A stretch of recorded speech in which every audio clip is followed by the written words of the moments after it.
Assalamualaikum warahmatullahi wabarakatuh.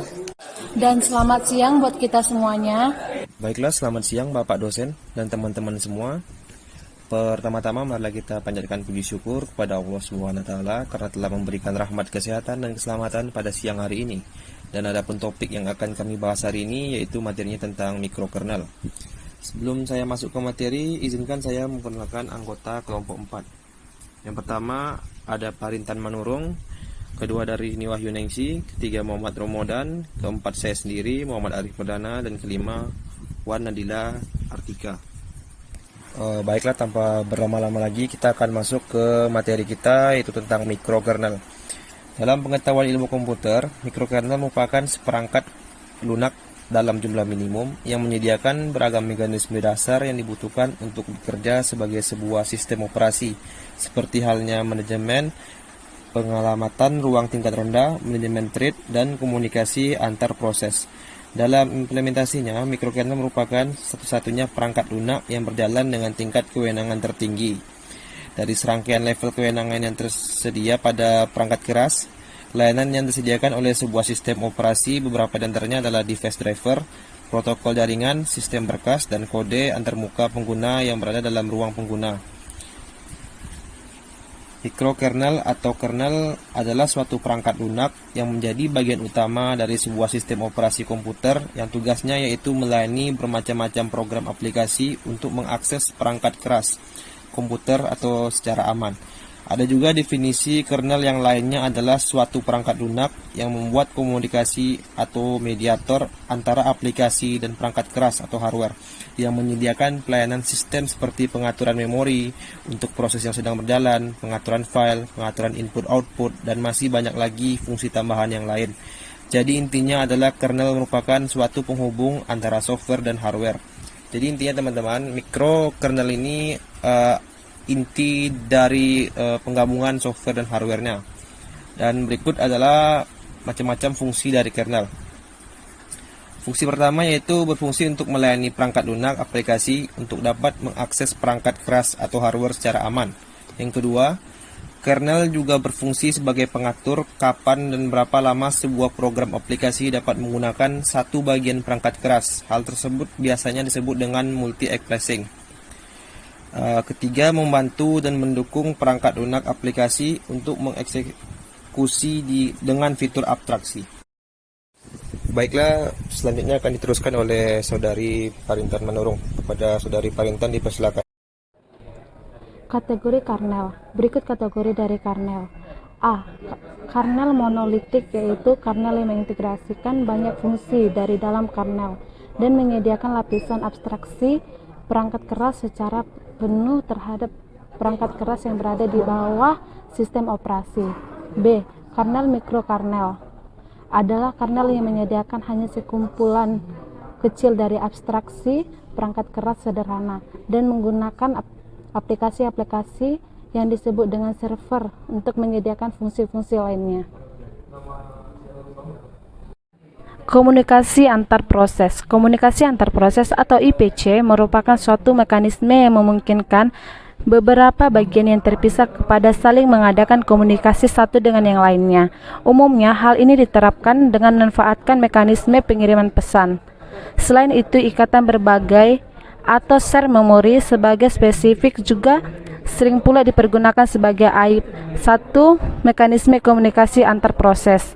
Namun demikian, umumnya makna IPC semakin mengarah pada komunikasi memanfaatkan mekanisme pengiriman pesan dan semakin lanjut di relevan terhadap mekanisme dipergunakan pada mikrokernel. IPC mengizinkan sistem operasi diciptakan dari sejumlah program kecil yang dinamakan ABDI yang dipergunakan oleh program lainnya dalam sistem melalui IPC sebagai mediator. Hampir dari semua dukungan oleh peripheral perangkat keras ditangani melalui cara ini, dengan peleden atas device driver, protokol jaringan, sistem bekas, grafis, dan lainnya sebagainya.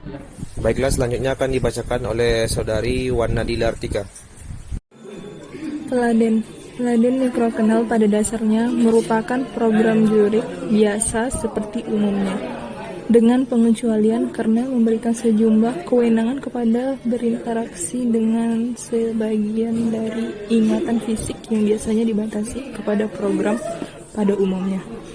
Dengan cara demikian, hal ini memungkinkan para peladen, khususnya device driver, mampu berinteraksi secara langsung dengan perangkat keras. Seperangkat peladen pada mikrokernel kepada kebutuhan umum mengikuti peladen sistem berkas, peladen device driver, peladen jaringan, peladen tampilan, dan peladen antarmuka pengguna. Seperangkat peladen tersebut secara kasar merupakan menyediakan sejumlah layanan yang sama yang diberikan pada kernel monolitik Unix. Peladen yang diperlukan akan dijalankan pada ketika sistem mulai berlanjut dan secara aktif menyediakan layanan seperti berkas, jaringan, dan akses terhadap perangkat pada program-program aplikasi. Device driver secara frekuentif melakukan akses pengingat langsung atau DMA. Dengan demikian, device driver mampu melakukan penulisan dan relokasi atau ingatan fisik, termasuk pula struktur dan kernel. Oleh karena itu, terhadap driver tersebut perlu diberikan kewenangan khusus atau trust. Kekeliruan konsepsi yang terjadi mengapa bahwa kepada device driver seperti itu haruslah merupakan anggota dari kernel, padahal faktanya driver tidak selalu dijadikan anggota yang tidak terpisahkan dari kernel. Komponen-komponen mendasar dan minimalitas. Karena sebuah mikrokernel harus bisa meletakkan layanan-layanan sistem operasi pada level teratas. Fungsionalitas yang harus dimiliki oleh mikrokernel setidaknya melingkupi mekanisme pengaturan pengalamatan ruang diperlukan kepada mengatur proteksi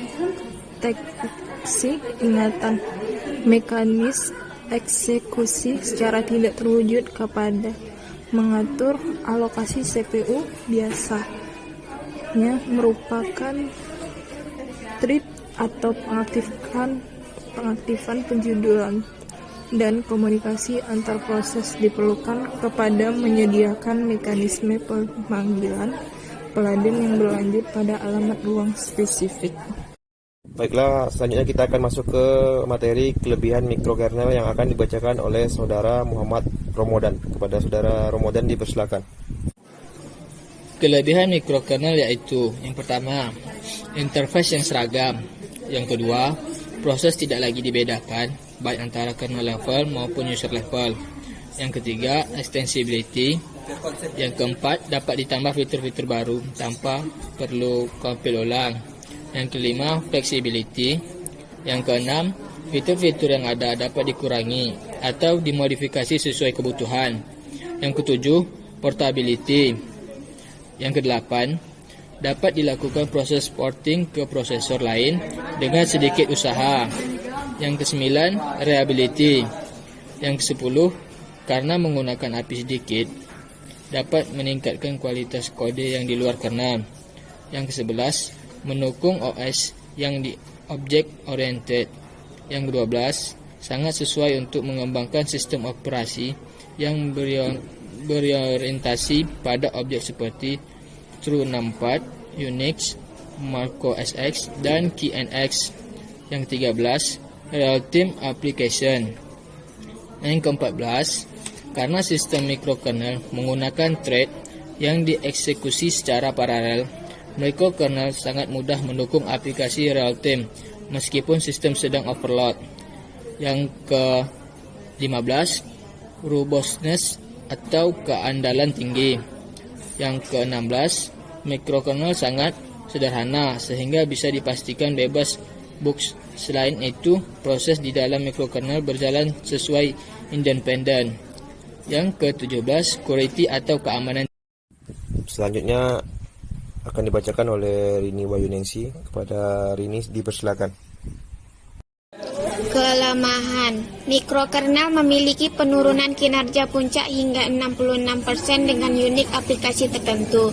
Bila dibandingkan dengan Utrecht, ada juga kelemahan lain selain kinerja. Konsep pagar eksternal ternyata terlalu kaku karena memori utama masih dikelola oleh kernel itu sendiri, dan pagar hanya sangat terbatas kontrol.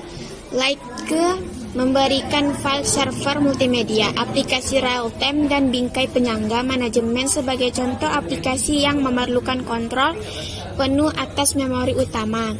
Masalahnya di sini adalah bahwa kernel menerapkan kebijakan yang hanya nyaman selama itu cocok semua aplikasi, tapi menghalangi pelaksanaan sistem yang memerlukan kebijakan baru yang berbeda. Kesimpulan, kernel merupakan jantung dari sistem operasi. Semua proses input dan output yang berlangsung selama komputer berjalan diatur oleh kernel, seperti pembacaan dan penulisan terhadap disk, manajemen memori, dan penjadwalan program aplikasi. Kernel merupakan program komputer yang mengatur permintaan akan input atau output dari perangkat lunak dan menerjemahkan ke dalam instruksi pada CPU atau komponen elektronik lainnya dalam sebuah komputer. Fungsi utama kernel adalah untuk mengelola sumber daya komputer dan memungkinkan program lain untuk menjalankan dan menggunakan sumber daya komputer tersebut. Kernel terbagi dalam 4 kategori. 1. Kernel monolitik, 2 mikrokernel, 3 Hamel hibrida, dan yang keempat exokernel. Baiklah, sekian dari hasil presentasi kami. Jika ada kesalahan dalam penyampaian dan tulisan mohon dimaafkan.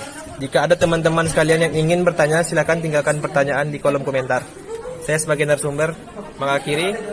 Assalamualaikum warahmatullahi wabarakatuh. Dan selamat siang buat kita semuanya.